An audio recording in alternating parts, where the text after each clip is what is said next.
Buenos días, compañeros. Nosotros somos el equipo 9, conformados por mis compañeros Miguel Cano Pérez, Evelyn Capistrán Islas y su servidor Antonio Campos Mercado. Y hoy les presentaremos el tema 8, el cual habla sobre el movimiento del 68. Introducción. El movimiento de 1968 en México fue un movimiento social en el cual participaron tanto estudiantes de la UNAM y del Politécnico como profesores, intelectuales, amas de casa, obreros, campesinos, comerciantes y profesionales en la Ciudad de México y de estados como Coahuila, Durango, Michoacán, Nuevo León, Puebla, Oaxaca, Sinaloa y Veracruz, constituidos en el órgano director del movimiento, denominado Consejo Nacional de Huelga, por su sigla CNH. Dicho órgano creó el pliego petitorio del CNH al Gobierno de México, con demandas específicas como la libertad de presos políticos, la reducción o eliminación del autoritarismo.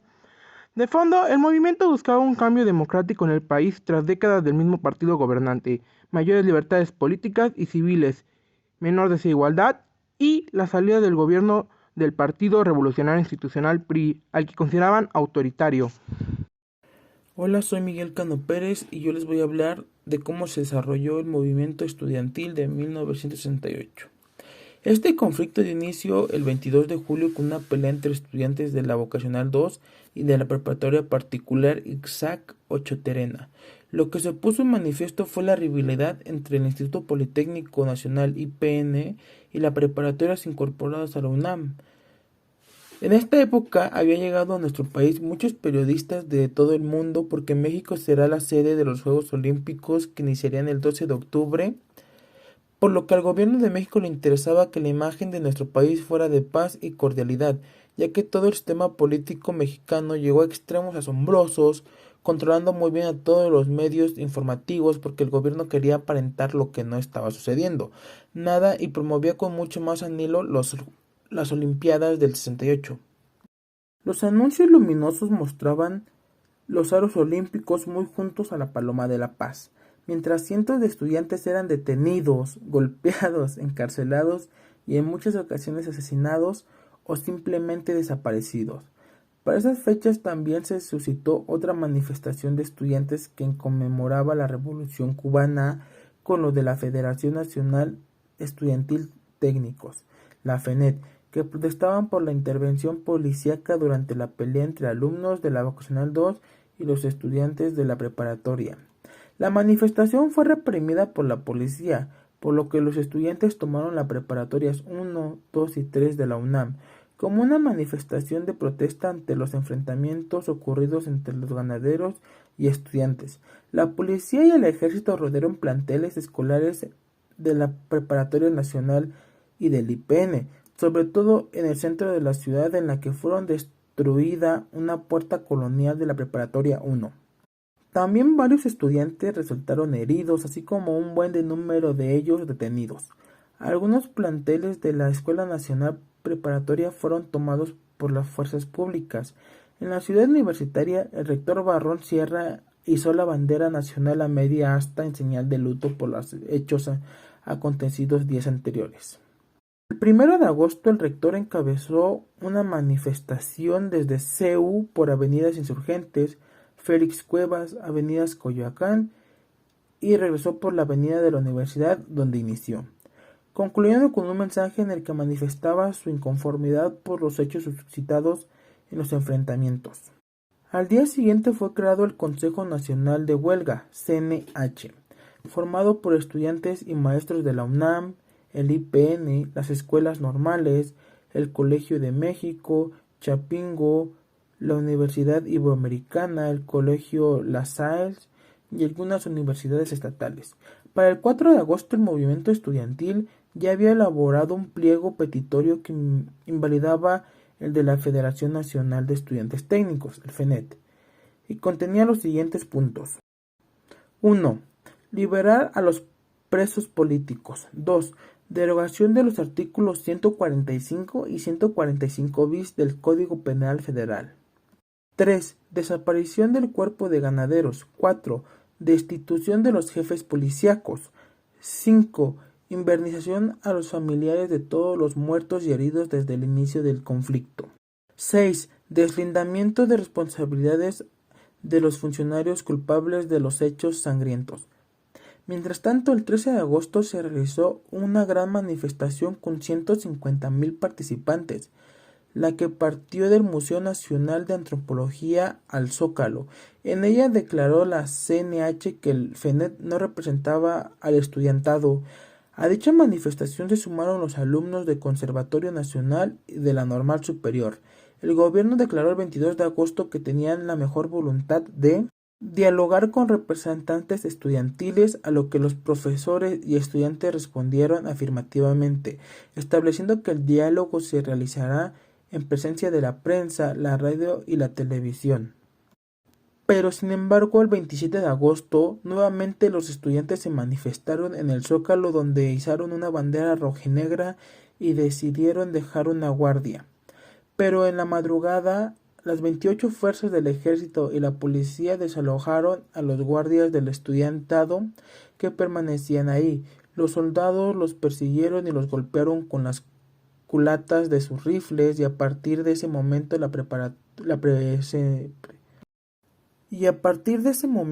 represión se volvió sistemática. Se vivían días de tensión y espera, pero aunque en el CNH insistió en el diálogo público, nunca hubo respuesta por parte del gobierno ni de Díaz Ordaz, por lo que se convocó a una nueva manifestación el 13 de septiembre y se organizó una ceremonia para celebrar la independencia el día 15.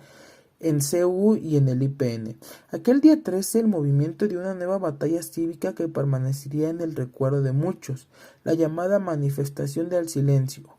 Para el 23 de septiembre el entonces presidente Gustavo Díaz Ordaz estaba empeñado en detener las protestas y semanas antes de la masacre ordenó al ejército ocupar el campus de la Universidad Nacional Autónoma de México, la UNAM.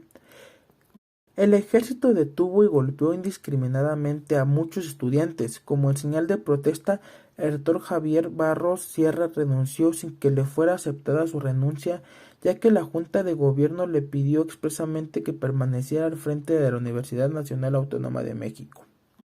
A pesar de esto, las protestas estudiantiles no se callaron. Continuaron las manifestaciones y crecieron en tamaño hasta que luego de 9 semanas de huelga estudiantil, 15,000 estudiantes de varias universidades marcharon por las calles de la ciudad en protesta por la ocupación del campus universitario. La tarde del 2 de octubre, un día después de la salida del ejército de los campus de la UNAM y del IPN, miles de personas, estudiantes y trabajadores, muchos de ellos con sus esposas e hijos, se reunieron en la Plaza de las Tres Culturas en Tlatelolco. En esta manifestación se infiltró el Batallón Olimpia, que iban vestidos de civiles con un guante blanco en la mano izquierda, quienes se dirigieron al edificio Chihuahua, donde se encontraban los oradores del movimiento y varios periodistas. Pero cuando los líderes del movimiento estudiantil comunicaban a los asistentes a dispersarse pacíficamente y sin caer en provocaciones, los hombres de guante blanco hicieron que los oradores se tiraran al suelo. Aproximadamente eran las 6:20 p.m. cuando unos helicópteros vigilaban a la multitud desde el aire. Es entonces cuando aparecieron unas luces de bengala como señal para que los francotiradores del batallón Olimpia, apostados en el edificio Chihuahua, abrieran fuego en contra de los manifestantes y militares que resguardaban el lugar. Y en ese preciso momento empezó la balacera. Esto último fue una estrategia de este grupo paramilitar creado por el gobierno mexicano para infiltrarse y detener a los manifestantes y hacer creer que los estudiantes eran los agresores. Los militares, en su intento de defenderse, repelieron la agresión de los estudiantes, pero ante la confusión los disparos no fueron dirigidos contra sus agresores, sino hacia la multitud de manifestantes que se encontraban en la plaza de Tlatelolco. En breve, una masa de cuerpos cubría toda la superficie de la plaza. Muchos manifestantes escaparon del tiroteo, escondiéndose en algunos departamentos de los edificios aledaños. Pero el ejército no se detuvo. Irrumpió en cada uno de los departamentos de todos los edificios de los que conformaban la unidad Tlatelolco, sin orden judicial, para capturar a los manifestantes. La masacre continuó durante la noche. Los soldados allanaron los edificios de apartamentos adyacentes a la plaza. Testigos de los hechos aseguran que los cuerpos fueron sacados de en camiones de basura. Los medios de difusión de todo el mundo publicaron la noticia de que había registrado el choque más sangriento entre los estudiantes y tropas de gobierno. Este suceso resume que lo que provocó la matanza de estudiantes el 2 de octubre de 1968 fue la intolerancia del gobierno de Gustavo Díaz Ordaz ante las manifestaciones, que por lo general eran llevadas a cabo por los estudiantes que estaban inconformes por la forma del gobierno que estaba rigiendo en México. En esos años también por la intolerancia hacia las peticiones de estos movimientos tales como democracia verdadera, mejores condiciones de vida, justicia e igualdad para todos, así como la libertad de expresión.